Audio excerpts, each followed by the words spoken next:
साहिब बंदगी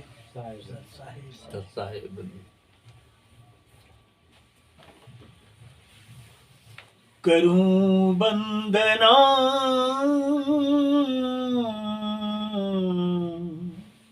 गुरु दयाल की, जे गुरु अलख लखाया है।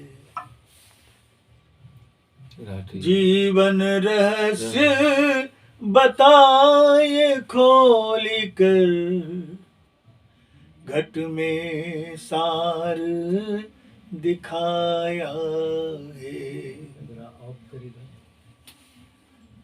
जीवन रहस्य बताए खोली कर, घट में सार दिखाया है। हे गुरु बंदी छोड़ दया निधि, करुणा के अवतार प्रभु। संत पति है आदि संत, नाम कबीर धराया है। सत साहिब बोलिए प्रेम साधु कबीर साहिब की जय। अध्यात्म पिपासु धन प्रेमी सज्जन वृंद, सदगुरु बंदी छोर कबीर साहब जुग जुगांतर से संसार के प्राणियों को आत्म कल्याण हेतु इतनी वाणियां कही, इतना ज्ञान का उपदेश दिया कि संसार के प्राणियों को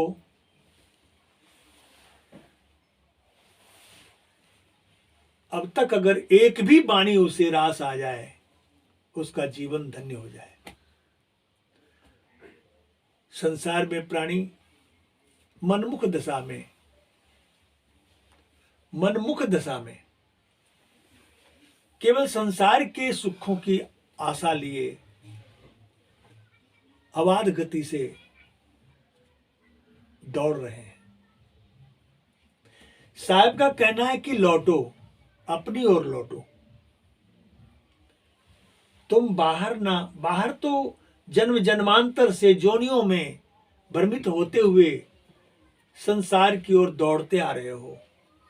अब यह मानव तन मिला है, तो इस मानव तन में आकर के इस तन में कमाई कर लो, आत्मधन कमा लो, अपने आप में स्थित हो जाओ, अपने आप में ठहर जाओ और ठहर कर देखो कि संसार क्या है, सृष्टि क्या है, जीवन क्या है, सुख क्या है, दुख क्या है, स्वर्ग क्या है, नरक क्या है।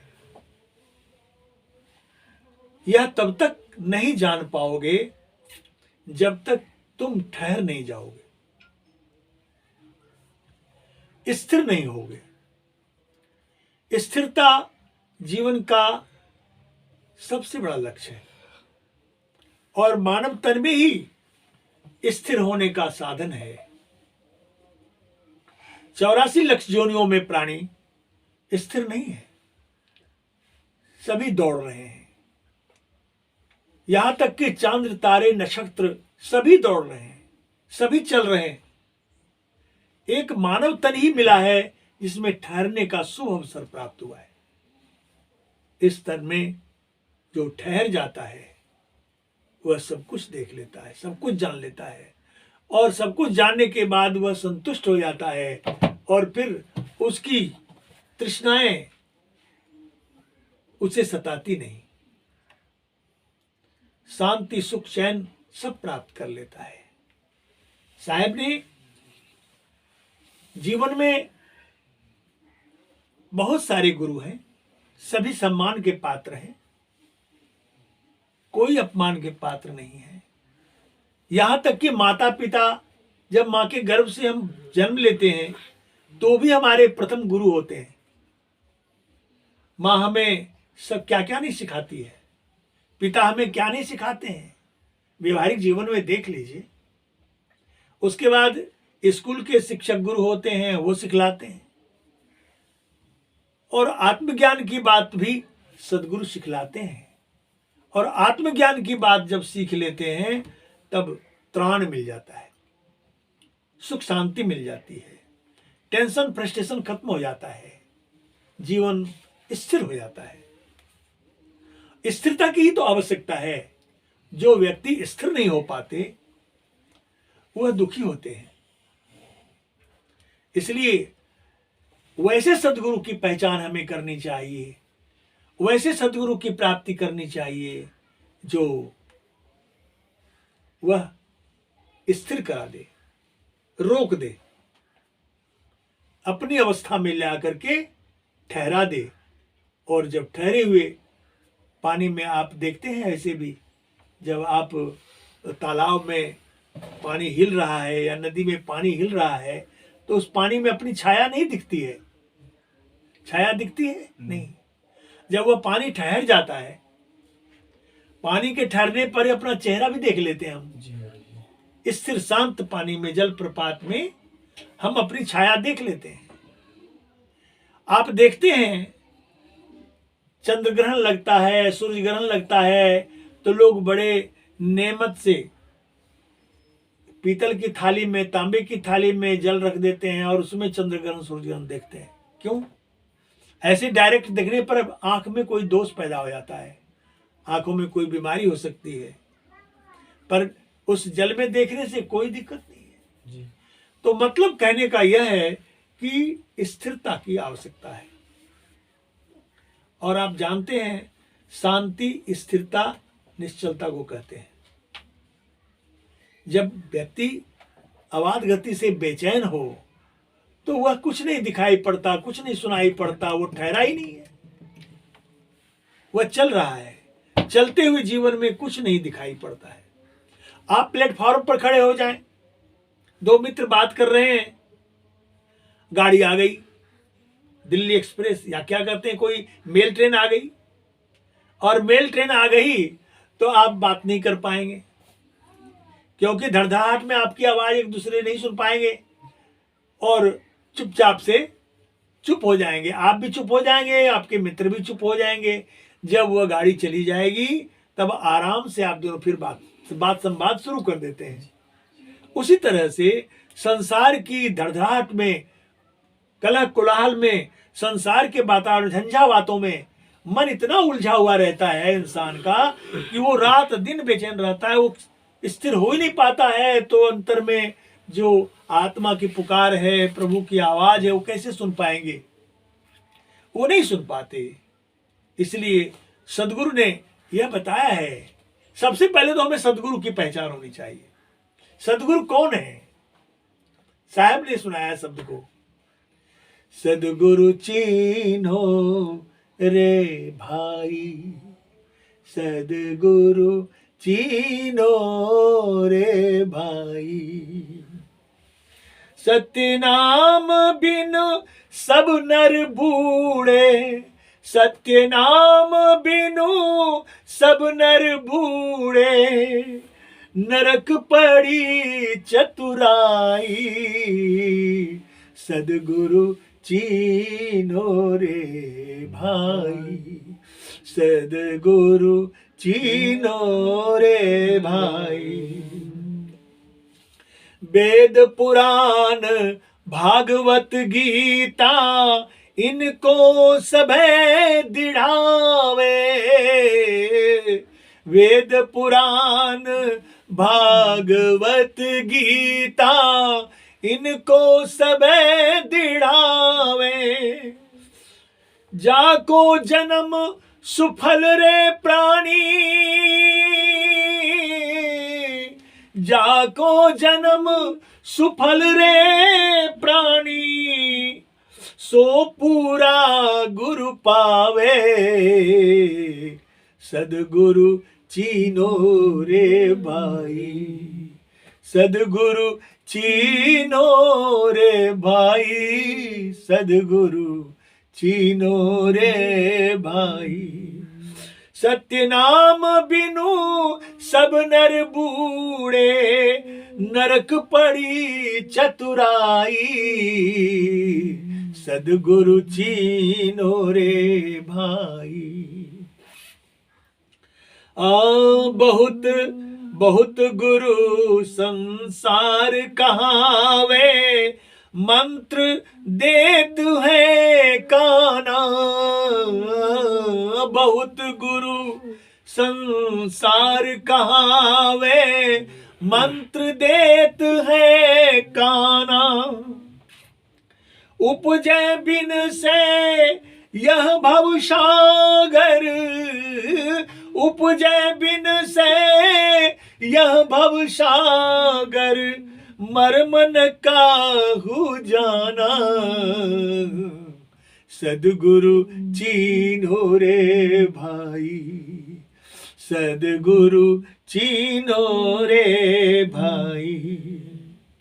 सत्य नाम बिनु सब नर बूढ़े, नरक पड़ी चतुराई, सत्य नाम बिनु सब नर बूढ़े, नरक पड़ी चतुराई,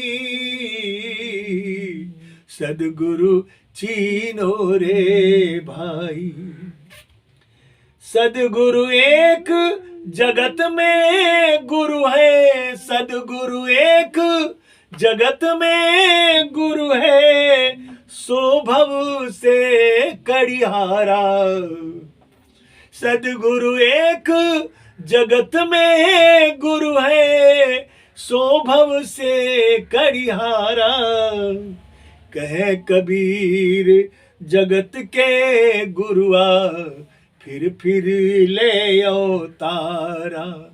कहे कबीर जगत के गुरुआ, फिर ले अवतारा, सदगुरु चीनो रे भाई।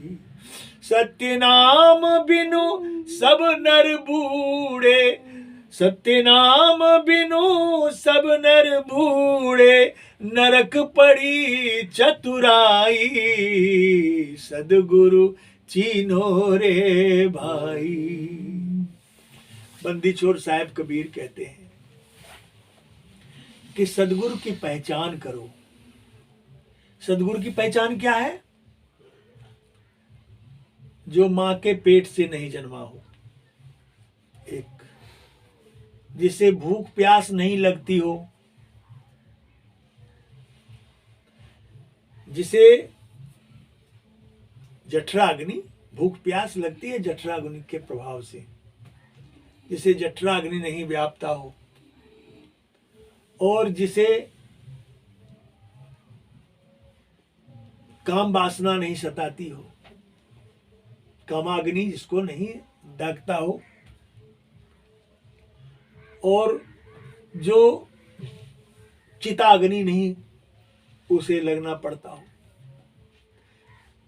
चिताग्नि जो मनुष्य है उसे जलाते हैं, उसको सदगुरु को चिताग्नि नहीं लगता। मां के गर्भ से पैदा नहीं होते, वो सदगुरु है। इसलिए साहब कहते हैं सदगुरु एक जगत में गुरु है, सो भव से कड़ियारा। सदगुरु एक है, दो है ही नहीं। लोग सभी सदगुरु अपने नाम के आगे टाइटल लगा देते हैं। आज तो हजारों सदगुरु हैं, सभी सदगुरुए बन जाते हैं। लेकिन सदगुरु की पहचान साहब कहते हैं वो माँ बाप से पैदा नहीं होते। ऐसा कौन दिखाई पड़ता है? एकमात्र कबीर साहब हुए। मां पानी से पैदा नहीं, श्वासा नहीं शरीर, अन्नहार करता नहीं, ताका नाम कबीर। कक्का केवल नाम है, बब्बा ब्रह्म शरीर, रारा सब में रमी रहा, ताका नाम कबीर। सब के अंदर रम रहे हैं, वह कबीर है। उनका शरीर ब्रह्म शरीर है। तो साहब कहते सदगुरु चीनो रे भाई, सत्य नाम बिन सबनर बूढ़े, जिन्हें सत्य नाम का बोध नहीं है, सत्य नाम का अनुभव नहीं है, सत्य नाम को नहीं जाना, वह सभी भवसागर में बूढ़ रहे हैं। साहब कहते हैं नरक पड़ी चतुराई, सारी चतुराई बुद्धिमानी बौद्धिक स्तर पर जितने कार्य कर रहे हैं वह सब नरक पड़ जाएंगे। साफ शब्दों में कहते हैं वेद पुराण भागवत गीता इनको सबे दृढ़ावे, सभी दृढ़ता के साथ कहते हैं कि वेद है, पुराण है, गीता है, इन्हीं की बातों को संसार को समझाते हैं, यही सत्य है। जाको जन्म सुफल रे प्राणी, उसका जन्म सुफल है, सो पूरा गुरु पावे, जिसने पूरा गुरु को प्राप्त कर लिया उसका जीवन सफल हो गया। उपजाए बिन से या भवसागर, मर्म न काहू जाना। जो उपजता है विनष्ट होता है। संसार में क्या होता है? उत्पन्न होना, कुछ दिन ठहरना, फिर समाप्त हो जाना। 3 क्रियाएं होती है। रजोगुण से उत्पन्न होते हैं, सतोगुण से पालन पोषण होते हैं, अतमोगुण से विनाश हो जाता है। 3 कार्य प्रकृति के हैं, इसलिए प्रकृति परिवर्तनशील है। इन प्राकृतिक दायरे में जिनकी चेतना रमन कर रही है, उसी में विलोम कर रही है, उसी में जीवन तरबतर है, तो वैसे प्राणी उपजय विनसय यह भवसागर, मर्म न काहू जाना, मर्म को नहीं जाना। उपजते विनसते रहे, जन्मते मरते रहे और सत्यता को नहीं जान पाए। साहब कहते हैं सदगुरु एक जगत में गुरु है, सो भव से करिहारा। सदगुरु एक ही है, 2 है नहीं, जिसका परिभाषा मैंने बताया। और गुरु तो संसार में अनेकों हैं, गुरु की कमी नहीं है। हजारों गुरु हैं, जिन गुरु से आप ज्ञान प्राप्त कर लें, जो बोध करा दे। गुरु से ज्ञान प्राप्त नहीं हो रहा है, हम में कमी है या गुरु में कमी है, पहचान करें, दूसरे गुरु कर लें। गुरु तो जगत में अनेकों हैं, लेकिन सदगुरु एक है, वह है बंदी छोर कबीर। कहे कबीर जगत के गुरुआ, मरिमर ले उतारा। गुरुआ किसको कहते हैं? 3 प्रकार के गुरु बताए गए, कट्ठल गुरु, पत्तल गुरु, पत्थल गुरु। कट्ठल पत्थल पत्थल पत्थल, पत्थल पानी में डाल दीजिए, चुप से रह जाएगा, पानी में डूब जाएगा। कट्ठल गुरु है, पत्तल गुरु है, पत्तल पर जो भोजन पत्र पर भोजन करते हैं ना, वो पत्तल है, उसको पत्तल भी कहते हैं। उस पर पत्थर रख दीजिए, उस सहित डूब जाएगा। पत्थर को भी डुबा देगा और स्वयं भी डूब जाएगा। और कट्ठल गुरु उसको कहते हैं काट का गुरु। काट की नाव ले लीजिए, नाव पर हजारों मन लाद करके नदी पार कर लेते हैं, डूबता नहीं, इस पार उस पार हो जाता है। तो वह गुरुआ जो होते हैं, कनफुकवा गुरु, कान फूकने वाले, कान का मैल छुड़ाने वाले, तो वो पत्थल गुरु या पत्तल गुरु हैं। कट्ठल गुरु नहीं है। कट्ठल गुरु है वो जो कि इस पार से उस पार कर दे, सदगुरु की पहचान करा दे, सदगुरु के शरण में ले जाके छोड़ दे, उसे कट्ठल गुरु कहते हैं। कि सदगुरु की पहचान करा दे, सदगुरु के मार्ग में स्थित करा दे और समर्पण कर दे सदगुरु को, वो होते हैं कट्ठल गुरु। तो इस प्रकार से गुरु की शरणागत मनुष्य जीवन में अति आवश्यक है, पर गुरु की पहचान करके गुरु को धारण करनी चाहिए और गुरु की भक्ति उपासना करते हुए जो गुरु मार्गदर्शन देते हैं, लक्ष्य बताते हैं, उस लक्ष्य में लक्षित होकर के उस पूर्ण ब्रह्म परमात्मा को आत्म ज्ञान के आधार पर प्राप्त कर लेनी चाहिए। आत्मा आत्म में परमात्म दर से परमात्म में झाई, परमात्म में वैसी वाणी है। तो आत्मा में ही परमात्मा का अनुभव होता है। कहाँ होगा? आत्मा में। जब इस शरीर के अंदर आत्मा है, कई आवरण हैं, इन आवरणों से धंसते हुए आपकी चेतना लौटकर आत्मभूमि पर ठहर जाएगी, तो आत्मज्ञान होगा और सद्गुरु उसी समय लखा देंगे, दिखा देंगे और बता देंगे, कर लो ना दीदार महल में प्यारा है। अब दीदार की आवश्यकता वहां होती है जब आत्म स्वरूप में स्थित हो जाते हैं, वहां दीदार होगा। तो शरीर से तो शरीर का दीदार होगा, मन से मन का दीदार होगा, बुद्धि से बुद्धि का दीदार हो जाएगा, इस प्रकार से। लेकिन जब तक आत्म अनुभूति नहीं होती तब तक उस परमात्मा का भी अनुभव नहीं होता है। मन से मनन होगा, बुद्धि से विवेचन होता है और शरीर से बाह्य तत्वों का दर्शन होता है। इसलिए धीरे धीरे गुरु लक्ष्य में लक्षित होने के बाद ही सब कुछ प्राप्त हो जाता है और संसार में शांति की प्राप्ति हो जाती है, ज्ञान का, आनंद का अनुभव हो जाता है। यही मनुष्य जीवन का उद्देश्य है और इसी उद्देश्य को आप सबों के बीच थोड़े शब्दों में, चंद शब्दों में हमने रखा और समय का अभाव है। इतना ही कह करके अपनी वाणी को विराम देता हूँ। जो अच्छा लगा हो उसे ग्रहण करेंगे, जो ना अच्छा लगा हो मुझे बालक जानकर क्षमा कर देंगे। सत साहिब।